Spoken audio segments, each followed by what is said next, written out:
بسم اللہ الرحمن الرحیم۔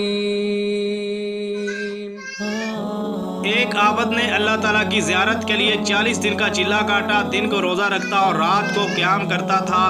اعتکاف کی وجہ سے مخلوق سے بالکل کٹا ہوا تھا۔ 36ویں رات اس عابد نے ایک آواز سنی، شہر میں فلاں تانبا ساز کی دکان پر صبح 8 بجے جاؤ اور اللہ تعالیٰ کی زیارت کرو۔ عابد وقت مقررہ پر پہنچ گیا اور شہر کی گلیوں میں اس تانبا ساز کو ڈھونڈنے لگا۔ وہ کہتا ہے میں نے ایک بوڑھی عورت کو دیکھا جو تانبے کی دیگچی پکڑے ہوئے تھی اور اسے ہر تانبا ساز کو دکھا رہی تھی، اسے وہ بیچنا چاہتی تھی۔ وہ جس تانبا ساز کو اپنی دیگچی دکھاتی وہ اسے کہتا 4 ریال کی ہے۔ وہ بڑھیا کہتی میں اسے 6 ریال میں بیچوں گی۔ آخرکار وہ بڑھیا ایک تانبا ساز کے پاس پہنچی جو کہ اپنے کام میں مصروف تھا۔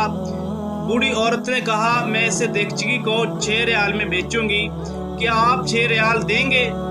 تانبا ساز نے پوچھا آخر 6 ریال میں ہی کیوں؟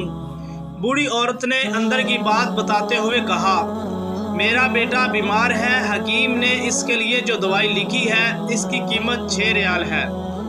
تانبا ساز نے دیگچی لے کر کہا اماں جی یہ دیگچی نہایت قیمتی ہے، اگر آپ بیچنا ہی چاہتی ہیں تو میں اسے 25 ریال میں خریدوں گا۔ بوڑھی عورت نے کہا تم میری غربت کا مذاق اڑا رہے ہو؟ تانبا والے نے کہا بالکل بھی نہیں، میں واقعی 25 ریال دوں گا۔ یہ کہہ کر اس نے برتن لیا اور بوڑھی عورت کے ہاتھ میں 25 ریال رکھ دیے۔ عابد کہتا ہے میں یہ سارا ماجرا چھپ کر دیکھ رہا تھا۔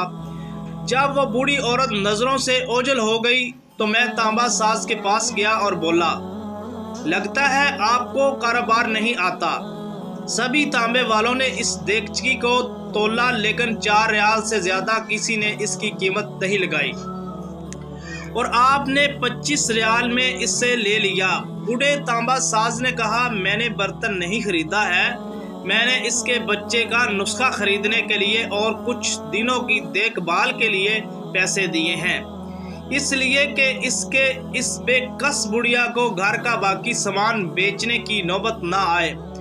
عابد کہتا ہے میں سوچ میں پڑ گیا، اتنے میں غیب سے آواز آئی چلہ کشی سے کوئی میری زیارت نہیں کر سکتا، غریب کا ہاتھ پکڑو، گرتے ہوئوں کو تھامو، ہم خود تمہاری زیارت کو آئیں گے۔ دوستو چینل کو ضرور سبسکرائب کیجئے، اگر ہماری ویڈیو اچھی لگے تو لائک بھی کر دینا، کمنٹ کر دینا اور ہمارے چینل سماما وائس کو سبسکرائب کر دینا۔ شکریہ، جزاک اللہ۔